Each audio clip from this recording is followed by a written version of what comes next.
It's the Garage Shed podcast, and I am Gavin Ford. I'm Bit Right. I'm Aki. And we've got a very special guest, a legend in the game. MC Neat. What's happening? Hey! Welcome. Thank you for coming. Thank you for having It's me. the first guest on the Garage Shed podcast. Yeah, It is, yeah. we've been talking about this for ages. We have been talking about, like, I was going to do a rubbish little bit of luck joke then, but I left it. I'm going to leave all a little bit of luck. I could probably do in a bit. Aki will do one. Aki will come with the dad jokes in a bit. Yeah. But, yeah, so let's go back right to the beginning. Okay. The very, very beginning. Alright. What's your first memory of just music, discovering music? In general, in life, you mean? Yeah, like, can you remember, like, the first time you thought, oh, yeah, the music, I like this? You know, I grew up in a musical household because, like, my mum and dad go in church and that. So I'm getting Jim Reeves and Pat Boone and them man there just blazing through the house all day long. So it was like light music or you've had it really. So you know what I mean? But like the radio, you know, normal radio, listening to Rodigan.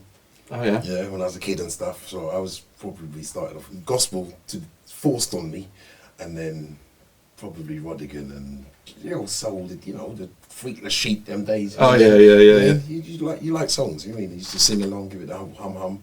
And, And the natural progression. Natural progression, really. Yeah, wicked. So, when was your first discovery of garage music?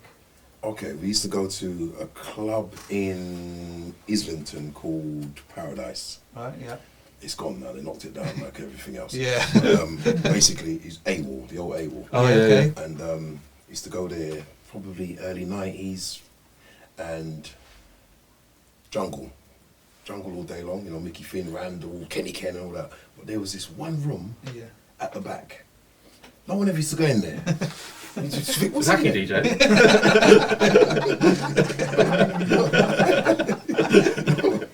Cheers, mate. I started garage though. So. I'll take that all day long. Sorry. So, yeah, one move at the back, no one in At the the back. So basically, like, before I ventured there one day, going to the toilet or something, looked in this room, and in this room, everybody was dressed completely different. I used to wonder what entrance did they come in. You know what I'm saying? We're all in our champion tracksuits and you know what I'm saying, we're ready to sweat. And this lot, they got on like shoes, and the girls are just like the heels. I think, what the hell's going on here? Walked into this room, I see Matt Jam Lamont in there, and it was all about the US garage, but the vibe was really nice. It was just calm in there. It was just no hecticness. If there was any trouble, it was always in the jungle room. Never any trouble in this room. Yeah. So I thought we stayed there for a while. To be fair, first we thought well, the girls are nicer in there. So we all got the garage really. We're going to visit it again still, you know what I mean? So that was basically it. It was probably 91, 92, just by chance going in that room. Wow. And it's good music. So were you like writing lyrics and stuff before you discovered garage? Like, Oh no, I was a jungle MC. right? Oh, okay. Yeah, Okay. to begin with, me, CKP, who was Cracker P then, and Skibber. Okay. We started like together, basically, and we used to do little things down Piccadilly Circus and stuff. And as jungle kind of evolved to D&B, I could talk fast, but not that fast. Skipper and Harry shot them, and they just got 500 miles an hour down the back street. I was going to trip over and up my legs. So I said, you know what, this is getting really quick. And the old jungle samples, big, fat and heavy, you could sing a jungle song. You could go into a record shop and say, bruv, have you got that, It's a Wonder? And he'd say, yeah, I know. Why didn't you stop now? Bruv, have you got that? You're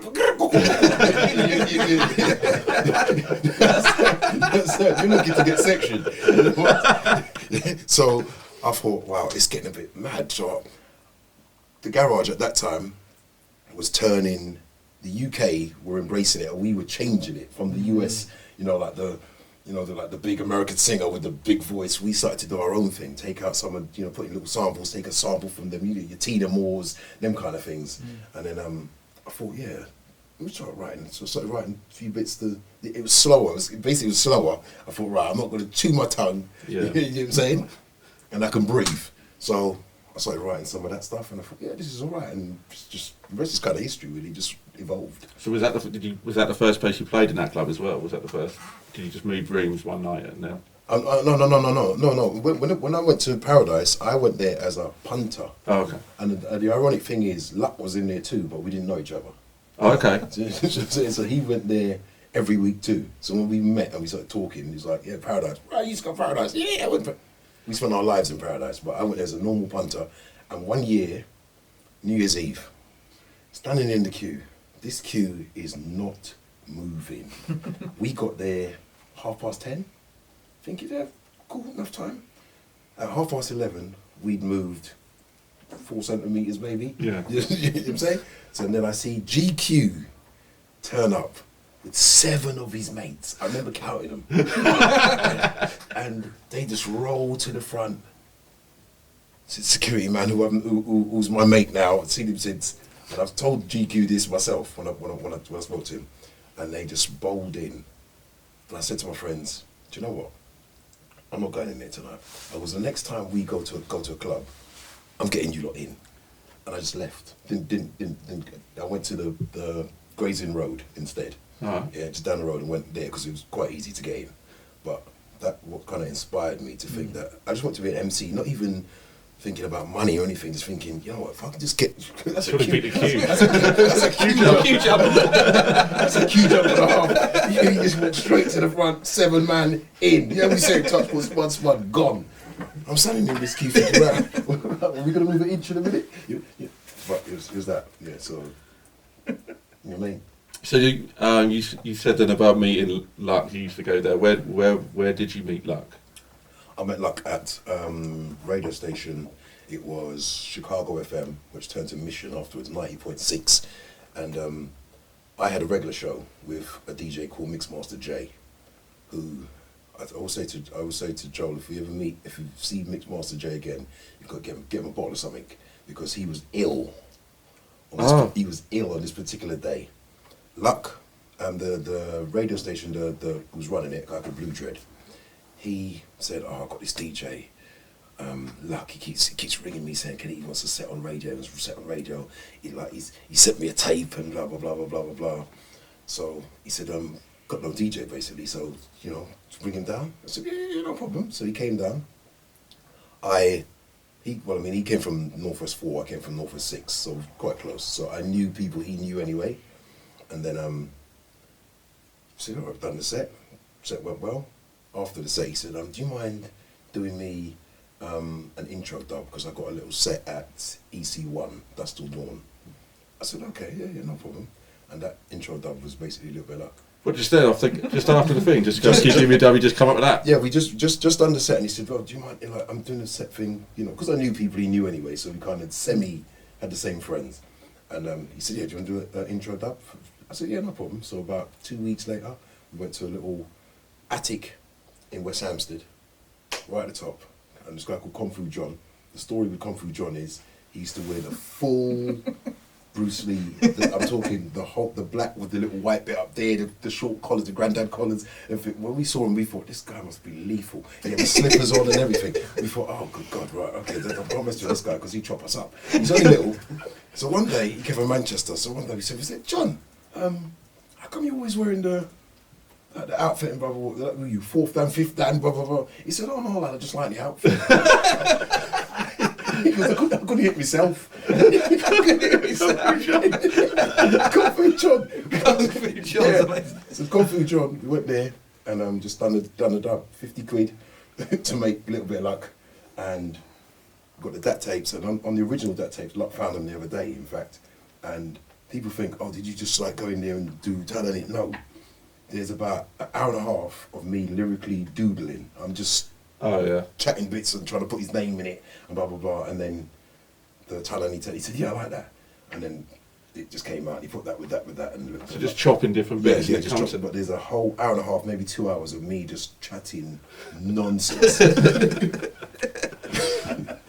Because that was, so how did it go from intro to top 10 record?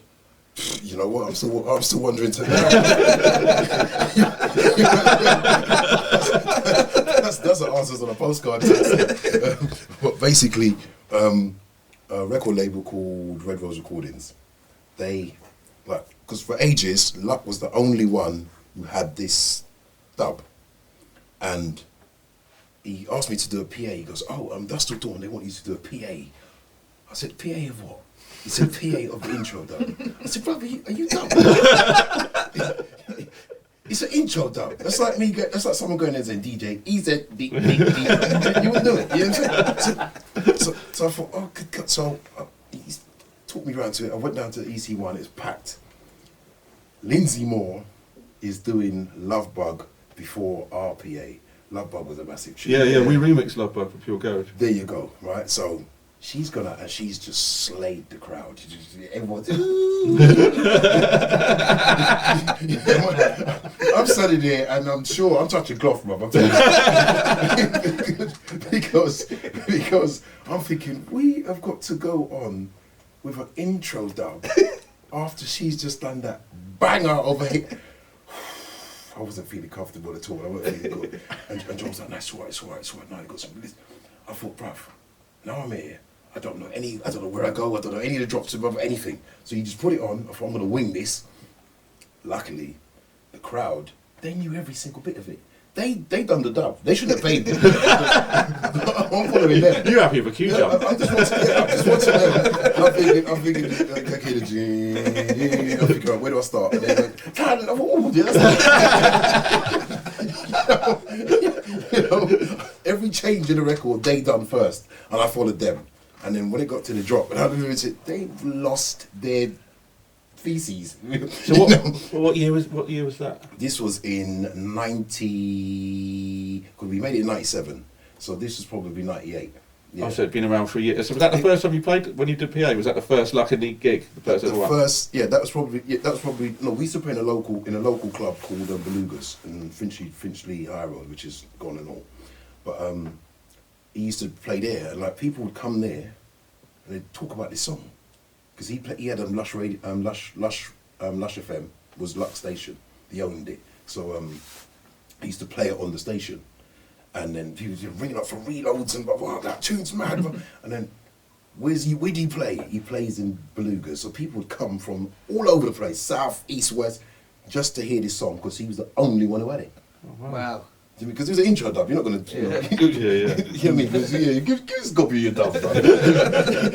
So, is your name Luck? Exactly. So, went on from that, and then a record company, Red Rose Recordings, they came along, they said, "Oh, bruv, it's really doing well, and do you mind pressing?" So I think they pressed the 1,000, and 1,000 went on the day they pressed them. And we thought, good God, okay. And then eventually they pressed 17,000, and they went just as quick as the first lot went. So we thought, we're on to something here. Maybe this stuff is maybe more crowd friendly than we thought. And the kind of rest is history, and we ended up on Top of the Pops. Yeah. 6 times. Wow. Yeah, because it was three consecutive top tens, wasn't it? After that. Yeah. And it was like, that was like the best time to be like a pop star at Top of the Pops. Yeah. Like CD UK. You know what I mean? Like, Yeah. like it was Spice Girls. Like just everything. Like that was just a great time to be. Was there like any moments of like? Are there any like funny Top of the Pops or like moments in that sort of? We done one. Done a Top of the Pops, and what was the group? I can't remember the name of the group. They were big at the time, but we went on and we said, right, I'm not gonna mime because everyone's on Top of the Pops miming the hell out of it. Forget that, I'm not miming. So just play it. I had to learn it now. I learned where the drops are. I've got it. A couple of mistakes. They don't know. You know what I mean? So doing the thing, finished, come off, went back to the green room. What is the group? I can't remember the name of the group. I remember S Club were performing that day. It's crazy. I was meeting people. I was just gasped looking at them. Cisco came into the room and he jumped up and I caught him. There's a picture of him somewhere of me holding Cisco like a baby. And he went, "You do that song?"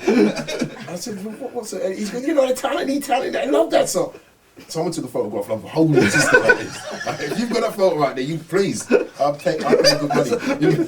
Just love the thought of Cisco getting so excited like a dog that he just jumps up. He just ran in his, he just ran up and said, "Yo!" And he jumped in the air and I caught him. Bless him. And so this group, whoever it was, A something, I can't remember the name of it, but basically they said, "You were miming." I said, "Thank you very much." I goes, "Why do you think that?" He goes, "Because you sounded just like the record." I said, "Well, thank you very much." But I didn't mime, and they were convinced that I mimed, but we didn't mime. So, you know, thank you. Wicked. Fair. Yeah.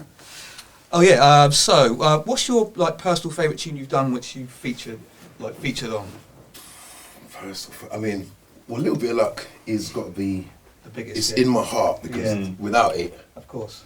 we wouldn't be having this conversation. Do you see what I'm saying? So I'm gonna go with a little bit of luck.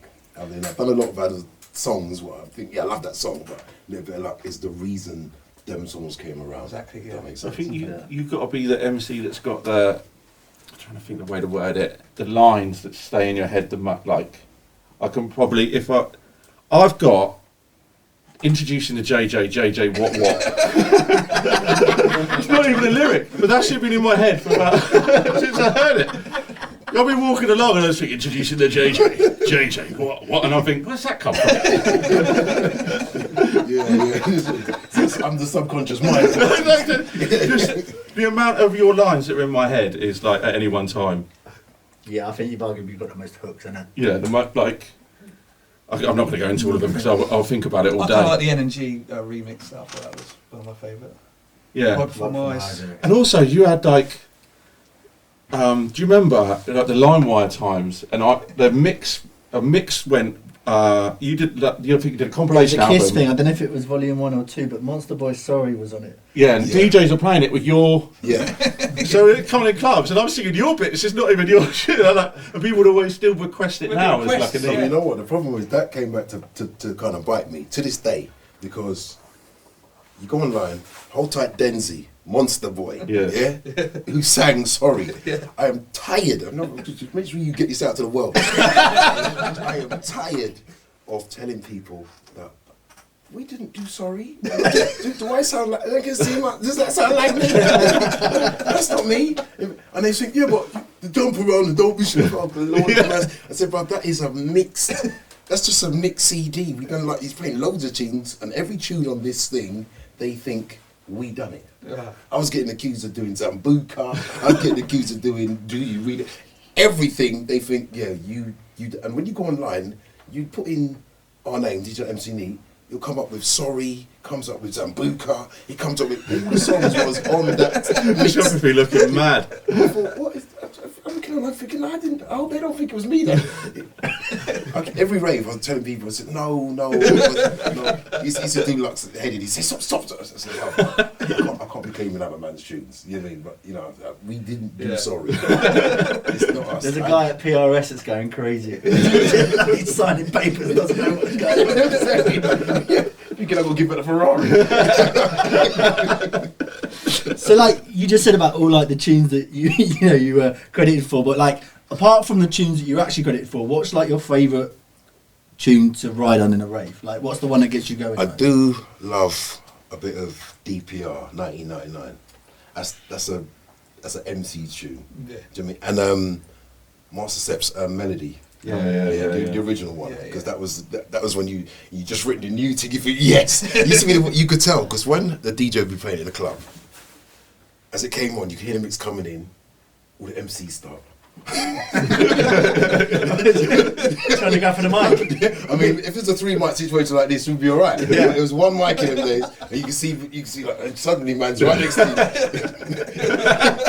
you. And he doesn't look at you, he just looks at the mic. To the point that you must feel uncomfortable. Like, you feel your hand thinking, oh, there we go. It's one of them tunes. Them two bangers. Yeah, Melody, 1999, two of my all-time favourites for you could just chew this tune. It can get, you know what I'm saying? You know, there's nothing's going to come in there and interrupt you. Mad vocal. I mean, 90, but that's cool. You can work with that. But yeah. Too. Is there a venue that you're looking forward to going back to now after such a long break? After such a long break, Right now, I'm quite looking forward to probably going back to. There's a load of places. 338.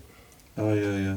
Yeah, That's 338. Yeah, I love it. There. Yeah. I mean, and that's just started to kind of pick up, kind of a few years ago. Yeah. When it used to be that club, the House and Terrace. Yeah. That's what it originally was, and then they opened it out into the massive thing it is now. But that's a proper rave when it goes off in there. It's proper. 338 after Alistair, after he stage dived in there, and it was like, It's high. yeah, it looked like he hurt someone. I mean, Alistair size 12's coming out. It's like, whoa. Yeah. I remember watching him going, "You're not going to jump off there, are you?" It was like Hell in a Cell match or something like that. Undertaker coming off the top of it was so high. Wow. And they caught him. I don't know if catch is the word. But he landed, and Yeah. I always that's my 338 memory. Just him like waiting to go on, and just him.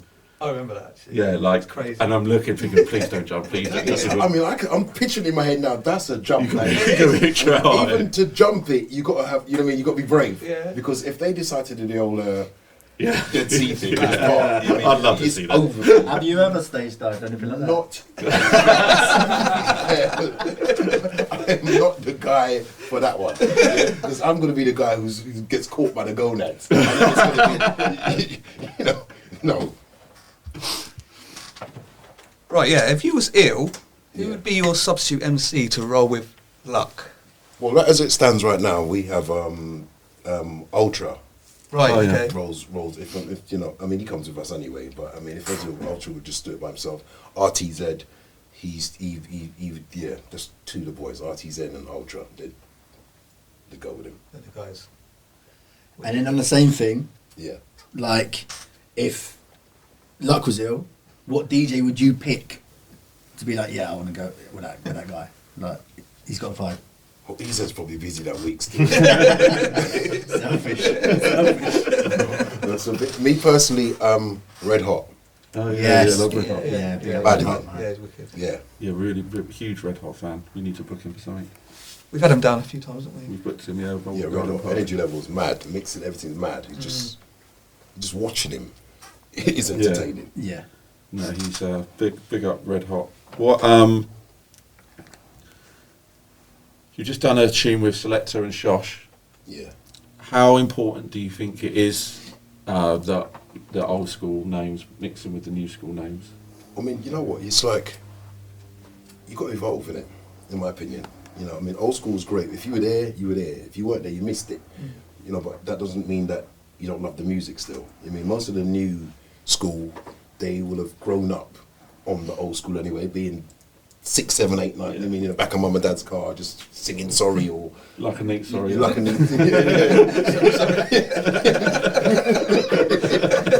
I apologise. But, yeah, so basically, now that they're coming through, sounds evolved. They didn't. The sounds what you got now, we wish that we had those sounds available in them days. Because I mean, if you listen to a little bit of Luck, you can hear the bacon and eggs crackle, and it sounds like it was made in Gone John's place. You know what I'm saying? Big up. That kind of thing. So, like the new age producers, they're on it. They're, you know, technically gifted and the social media sides of things and just getting, you know what I mean, the hashtags and everything. We're just looking at them like, where's a mic? And then I'm just here to sing. What's up? You know what I mean? Algorithm? Is that a tune?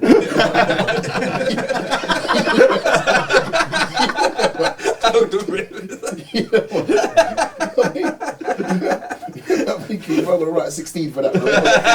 Everyone's talking about this algorithm. But basically, yeah, so I think it's important, yeah, because the link, it keeps you, as us the oldies, in line with what's happening, because time moves on. That's how it is. I mean, eventually the new lot will be the old lot, and then they'll bring in someone else.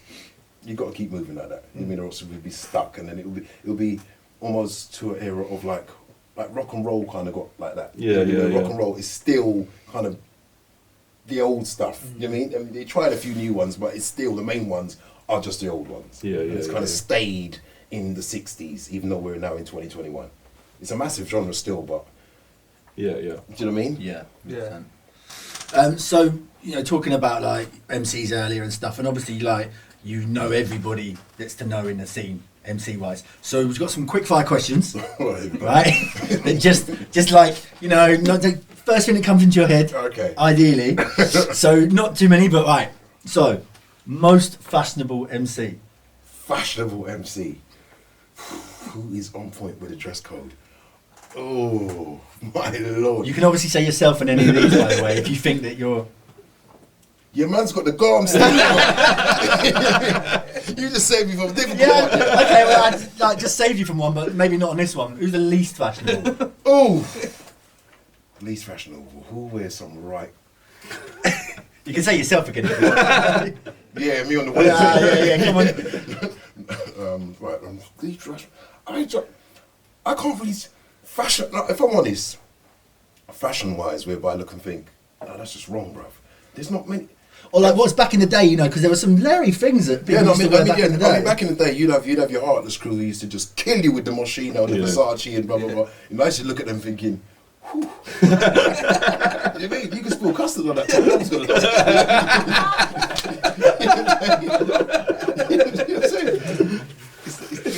So back in the day, your heartless was the guys. They were just killing it. Yeah, they were top. Not least, they were top. Yeah, they were blinking. Charlie Brown used to, he used to wear the freshest everything. God rest his soul, R.I.P. But yeah, they were killing it. But fashionless, who had no fashion at all in them days. Oh, now, who is really? I can't. And I'm not trying to say myself. I guess it's a well-dressed scene, isn't it? It's a well-dressed scene, isn't it? It is. I mean, we have standard.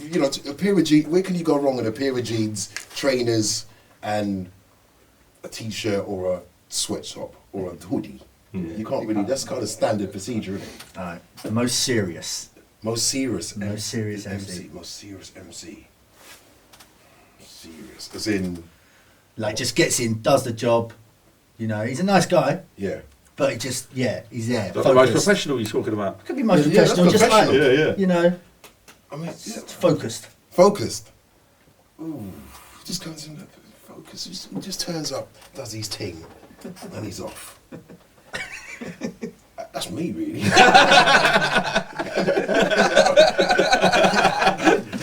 me. I don't hang around, man. I just come in and go again. I'm gone. Yeah, I got a long drive. Right, on the flip side then, biggest joker. Joker, Shanty. Yeah. All day long. I was with him yesterday. Listen, but you will be in tears. He's just a funny guy. Yeah, Shanty. We'll get him on. All right. Best lyrical MC. Who's the one that you hear every time that you're like, I had to come out with that, or... You know what? There's Vapor. Yeah. Vapor writes, like, I don't know where his brain is, where he was writing this. You know what I'm saying? Some of the bars he comes up with, I think, that is astronomically brilliant there, bruv. How did you even think to go there to come up with that? So if I had to pick one, I'd say Vapor. Okay. And then most intelligent, not necessarily with lyrics, but just like sort of guy, as opposed to like, Shanty, who's the joker, but who's like the most intelligent, comes out with like facts that you might not be like, oh, okay, yeah. That's going to be Vapor again, because I'm telling you, some of the lyrics he's coming out with, they're just clever, beyond clever. You know, you think, no, that was a serious, that metaphor, that simile word, bruv. Yeah. You know what I mean? All that noun, that kind of thing. I am actually very impressed every time I hear him spit bars. I think that's brilliant. Yeah, thank you very much for being our first ever guest on the Go Show podcast. Really enjoyed that. That was funny. You want to do I was going to do your Kung Fu John joke. Oh yeah, big up Kung Fu John, yeah. He's the man, isn't he? He is the man. Thanks everyone for watching. Make sure you like, subscribe, comment, all that stuff. Who else would you like to see on? Kung Fu John, though. Kung Fu John, that's going to be the big one. Yeah. Vapor maybe would be a good one. Yeah. Make sure you check out the release as well. Yeah. Oh yeah, and Selector, Shosh and MC Neat, all the massive is available in all good stores now. Banger. Heater. Check it out. Banger.